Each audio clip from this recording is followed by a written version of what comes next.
Já vás zdravím, milí přátelé, z odpolední přírodní scenérie ještě, tentokrát kousek od Špitálek. No a já bych vám dneska chtěla seznámit s jistou zákonitostí, která funguje ve vztazích čistě v ženském světě. Když když zahoří pro nějakého muže, anebo on v ní vzbudí prostě nějaký zájem a ona na něho myslí každý den a chce se s ním vidět a tak dále, ale ten muž nemá zájem a dřív, než by něco vzniklo, tak se prostě stáhne a prostě začne mizet z jejího života, aniž by se cokoliv s nima odehrálo.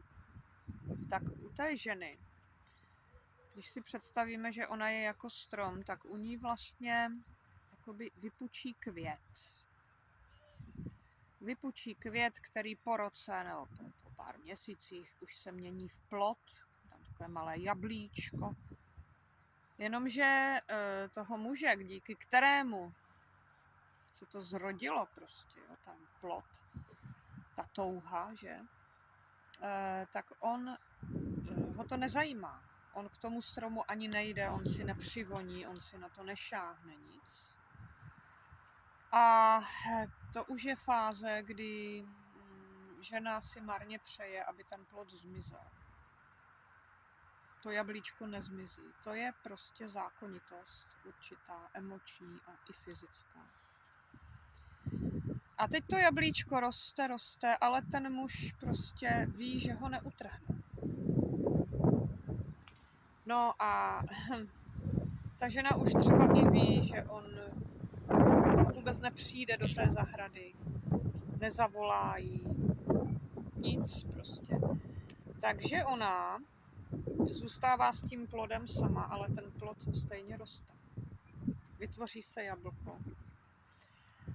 A možná jste někdy viděli i v zimě, někdo nechá ve své zahradě jabloň, které nesklidí ty jablka. A oni tam jsou klidně celou zimu. Září tam jsou žluté, jo.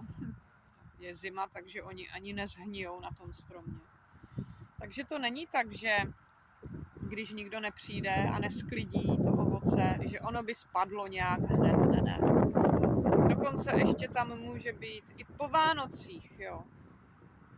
A potom v případě té takové ženy se stanou dvě varianty. Ta první lepší je, že přijde někdo jiný a to jablko si utrhne, jo. Takže té ženě se uleví, že.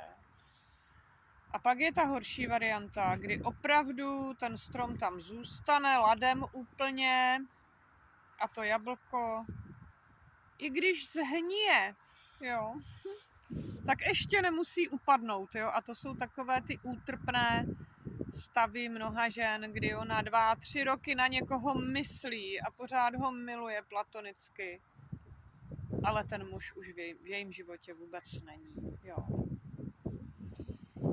Takže to je takové jakoby poetické přirovnání, protože víte, že možná víte, že jsem se dlouho zabývala terapiema pro rozvoj duševní podstaty člověka. A dneska mě právě napadlo toto přirovnání, které vyloženě souvisí s ženským světem. A musím říct, že většina mužů o tomhle vůbec neví. Takže pokud je to pro vás pozitivní informace nebo zajímavá, dejte mě klidně napište do komentářů cokoliv anonymně, budu ráda. Takže vám děkuji za pozornost, přátelé, a zase někdy.